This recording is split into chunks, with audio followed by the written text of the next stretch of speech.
तो आप हमें ये बता दें कि आप किसको सपोर्ट करें, डकी भाई को या शाम अजीज़ को? डकी भाई को। देखिए डकी भाई का एक सपोर्टर हो गया, ठीक है। तो आप किस साइड पर हैं, शाम इदरीस या डकी भाई की साइड?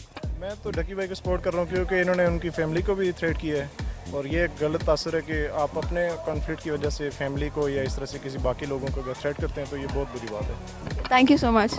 आप किसकी साइड पे हैं, मतलब शाम इदरीस को सपोर्ट कर रही हैं या डकी भाई को? डकी भाई को। Thank you so much.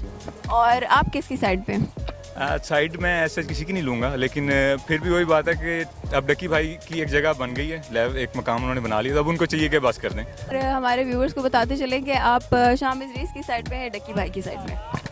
मैं तो किसी साइड पे भी नहीं हूँ, मैं सिर्फ पाकिस्तान की साइड पे हूँ, लेकिन ये कि हाँ ठीक है, दोनों अपनी अपनी मेहनत कर रहे हैं और तवज्जो खींचने की कोशिश करते हैं। जो आप पाकिस्तान की साइड पे हैं कि बस लड़ना बंद करो और पाकिस्तान को एक यूनाइट जो है नेशन अपने आप को शो करो बाकी कंट्रीज़ के आगे? असल में जो मुझे सबसे बुरी बात लगती है वो हर वक्त ना एक छोटी सी बात को लेके वो बहुत बड़ा दिखा देते हैं। थंबनेल पे वही दिखाएंगे एक्सपोज हो गया या मैंने ये कर दिया वो कर दिया, वो पिक्चर वीडियो में मैं अगर देखूंगा उसको तो कंटेंट उस तरह शो नहीं हो पाता, तो फिर एंड पे फिर इंसान को गुस्सा आता है कि यार ये बेवकूफ़ बना रहे हैं, जो मकसद है वो चीज़ शो नहीं कर रहे। अगर बिल्कुल ठीक है ना, जो मकसद है आपको वो शो करना चाहिए।